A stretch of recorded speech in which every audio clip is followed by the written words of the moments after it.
Bien, amados, gracias por estar aquí, compartiendo conmigo y viendo este video, el cuarto que ya llevamos. Y hoy vamos a hablar de otro punto que considero muy importante delante de lo que es el camino del Señor. Nosotros, los que buscamos agradar al Padre Celestial, nos topamos con muchas dificultades, tanto del mundo como también dentro del pueblo de Dios. Hay muchas dificultades. Y este tema que vamos a tocar es uno de las dificultades que traen muchos inconvenientes a la hora de una persona creer en el Evangelio y de juzgar el testimonio de uno que se hace llamar cristiano.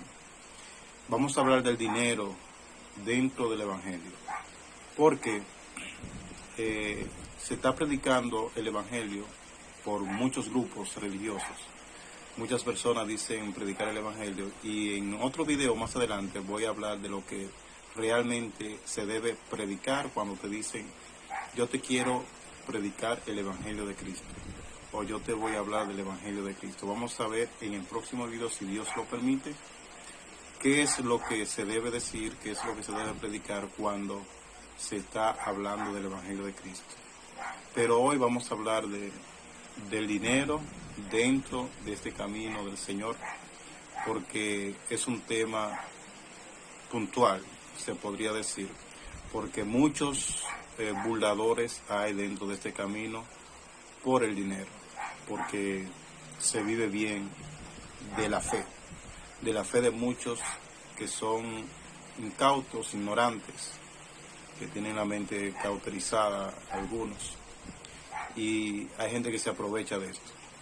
Bien, señores, yo en el video anterior yo le hablé de que hay dos testamentos, que se podría hacer dos testamentos, dos pactos, dos alianzas, y le hablé de qué trata en sentido general cada uno.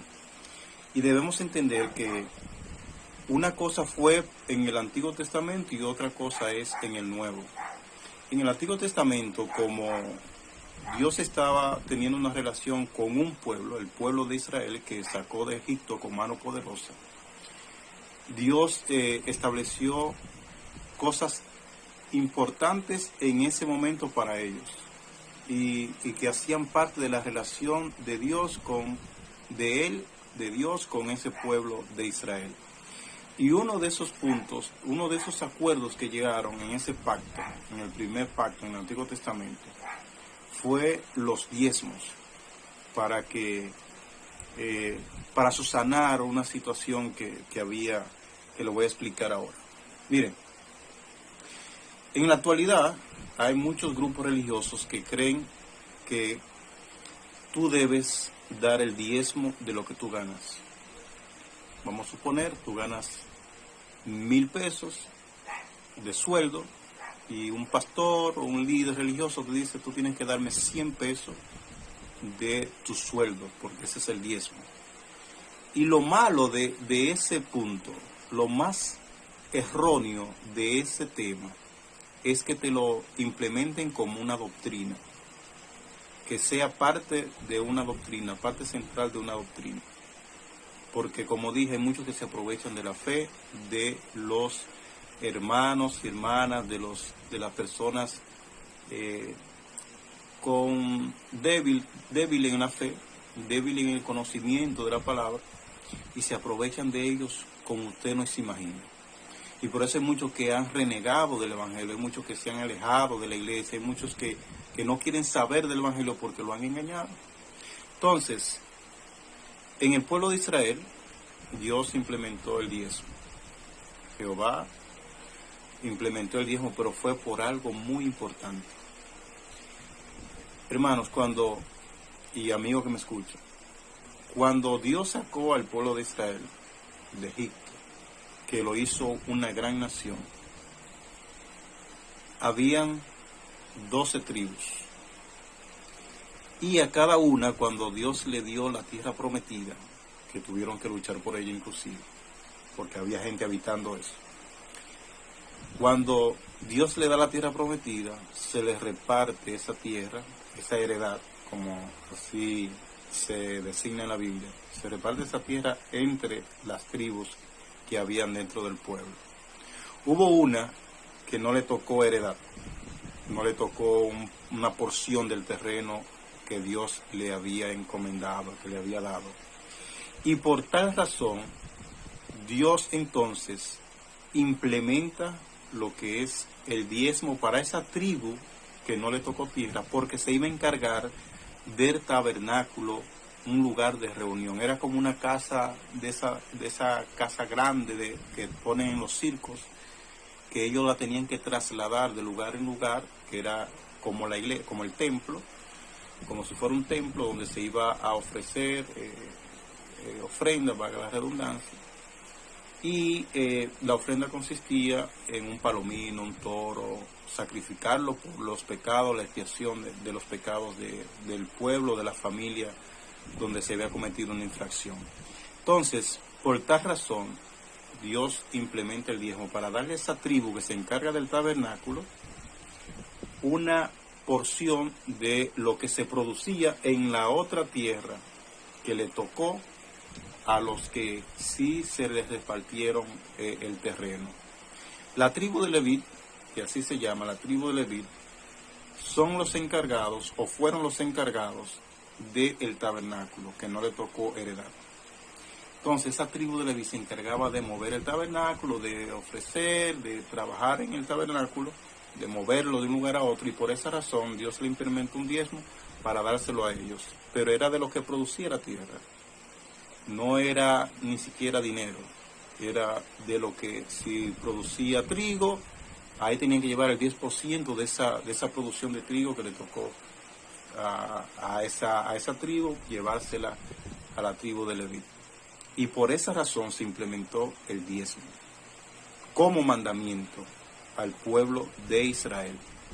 Y usted busca todas las citas bíblicas y se va a encontrar de que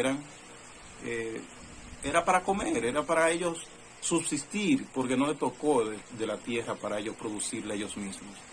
Vamos a leerlo. En el libro de Números, en el capítulo 18, versículo 21, la palabra nos dice: y aquí yo he dado a los hijos de Leví todos los diezmos de Israel por heredad, por su ministerio, por cuanto ellos sirven en el ministerio del tabernáculo de reunión. Y en el versículo 24 de ese mismo capítulo 18 dice: porque a los levitas he dado por heredad los diezmos de los hijos de Israel, que ofrecerán a Jehová en ofrenda, por lo cual les he dicho, entre los hijos de Israel no poseerán heredad. Es decir, no van a tener tierra, por eso hay que darle el 10% de la producción de lo que ustedes produzcan, valga la redundancia, en la tierra que les tocó. Entonces, partiendo de ahí, amados, ahora en la actualidad, en el Nuevo Testamento, no hay ese mandamiento. No existe ese mandamiento como doctrina, como regla, de que usted debe dar el 10% de lo que usted produce. El que se lo enseña así está totalmente errado. Inclusive en el Nuevo Testamento, las mujeres mayormente fueron los que colaboraron con Jesús. Cuando Jesús tenía los 3 años de ministerio antes de su muerte, duró 3 años ministrando la palabra del Señor, enseñando y poniendo todo en orden. Y en esos 3 años, mayormente las mujeres le daban un sustento, le proporcionaban algo de dinero, pero nunca se estableció como norma, como regla en la doctrina de Cristo, de que usted debe dar el 10% de lo que usted gana. Eso no lo va a encontrar en la Biblia. Y todo el que le cita una porción de la palabra para defender el diezmo, va a encontrar que le va a hablar de fruto de la tierra, de granos, de alimentos, y hay alimento en mi casa. Lo que le va a decir es eso. Le citan mucho, una cita bíblica que citan mucho es Malaquías. Malaquías se lo citan mucho, Y le dice en Malaquías 3:10, habla del diezmo, y dice, traed todos los diezmos al alfolí. ¿Qué es un alfolí? Es un granero. No es una cajita donde va el dinero. Se lo quieren pintar como eso.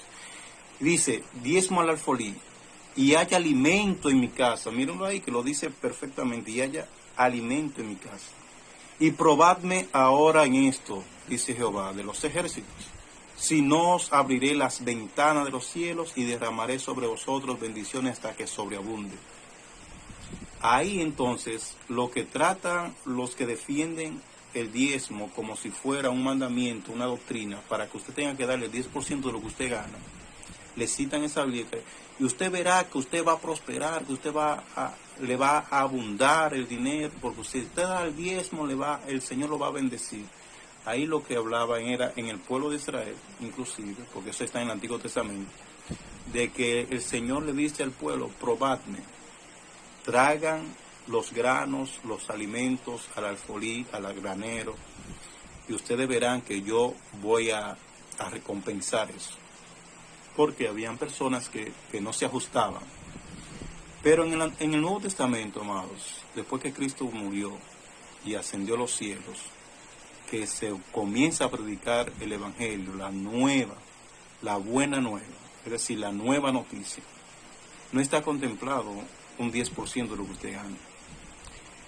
Nosotros como congregación en la Iglesia de Cristo, a la cual yo pertenezco, lo que lo hacemos es como Pablo, por ejemplo, instituyó en un momento determinado que iba a llevar una ofrenda a los hermanos. Porque otra cosa, amados, cuando se recoge ofrendas en las congregaciones, se supone que es para los santos. ¿Quiénes son los santos? Los santos no son los cuadros pintados con San Judas, un ángel ahí pintado, nada de eso. Los santos son cada uno de los que componemos la Iglesia de Cristo, de los que estamos tratando de seguir el lineamiento que el Señor nos dejó. Entonces la ofrenda es para los santos. Entonces, si usted, por ejemplo, en la congregación hay que comprarle una medicina, de ahí se debe tomar de la ofrenda. Si no tiene para comer un día, nosotros nos damos cuenta, mire hermano, una comprita. Si hay que pagar un hospital, una clínica, mira, en la iglesia hay un fondo para ayudarle, amado. Y así sucesivamente. Es para los santos, no es para el líder y para el pastor, es para todos. Y como es de entender, si hay que limpiar en la iglesia, si hay que pintar, si hay que comprar un micrófono, una silla, lo que sea, también eso sirve para subsanar esa necesidad. Miren cómo Pablo, en un momento determinado que iba a recoger una ofrenda, ¿qué fue lo que dijo? Y así nosotros lo asumimos. Él dice que iba a llevar un donativo en el capítulo 16. En el capítulo 16, el Pablo, instituyendo a los hermanos de la congregación, dice, miren, nosotros vamos a llevar un donativo a los hermanos que están lejos, que están pasando necesidad. Entonces, yo quiero que cada primer día de la semana usted ponga aparte algo según haya prosperado y según disponga en su corazón. Entonces, cuando yo regrese, no se recogerán más ofrendas. Entonces, nosotros como congregación, cuando leemos eso, es un vivo ejemplo de que debe ser una ofrenda de amor y dependiendo la necesidad y dependiendo también según usted haya prosperado y según usted disponga en su corazón hacerlo. Si usted lo que dispuso en su corazón es dar 5 pesos, 5 pesos usted va a dar. Y ojo, si usted no está alineado con el Señor, deje esa ofrenda ahí, aunque sea 1,000,000 de pesos, usted tiene que dejar esa ofrenda ahí. Póngase a cuenta con el Señor, después ofrenda. Porque usted no hace nada también de que ofrendando para que el Señor bendiga, estando de una manera incorrecta delante del Señor. Porque hay mucha gente que hace maldad, a gente, por ejemplo, ricos que tienen sus pesitos, quieren